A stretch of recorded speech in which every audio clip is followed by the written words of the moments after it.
이재용 삼성전자 부회장 사건을 계기로 검찰이 외부 판단을 듣고 기소 여부 등을 결정하는 수사심의위원회 제도에 관심이 쏠리고 있습니다.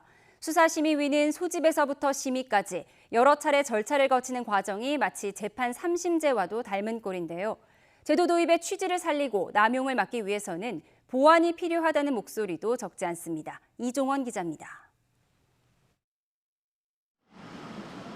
이재용 삼성전자 부회장 사건에 대한 수사심의위원회 개최가 결정되면서 검찰은 위원회의 권고 내용을 반영해 기소 여부를 판단해야 합니다.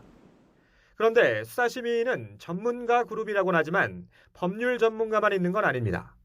법조계는 물론 언론계와 시민단체, 문화예술계까지 각 분야 인사들이 두루 포함되어 있습니다.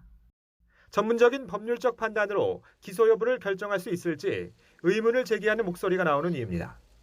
검찰은 이 부회장의 구속영장을 청구하면서 삼성물산 합병 과정에서 불거진 자본시장법상 부정거래와 시세조정, 또 삼성 바이오로직스 분식회계와 관련한 외부 감사법 위반 등을 적용했는데 법원에 제출된 수사 기록만 20만 쪽에 달합니다.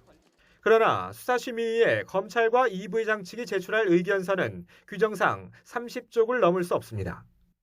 기소 단계에서도 국민 눈높이를 반영하자는 게 수사심의 도입 취지라지만 사건 자체가 국민 눈높이로 따지기엔 너무 복잡하고 전문적입니다. 법리적으로도 굉장히 난이도가 높은 사건이기 때문에 최고 난이도의 뇌수술을 하는 데 있어서 일반인들이 모이거나 또는 비전문가가 모여서 뇌수술을 할지 말지를 결정하는 거하고 똑같아요. 이 부회장과 같은 사건 관계인이 신청할 경우 1심과 항소심, 상고심으로 이어지는 3심제와 흡사한 구조로 수사심의 소심 여부와 심의가 결정됩니다.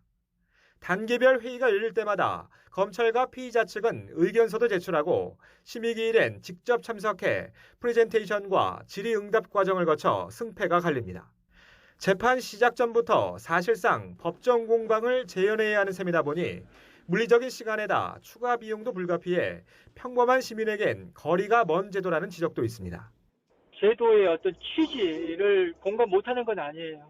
그런데 수사심의위원회 대상 사건은 수사심의를 제대로 할 수 있는 그런 사건이어야 한다는.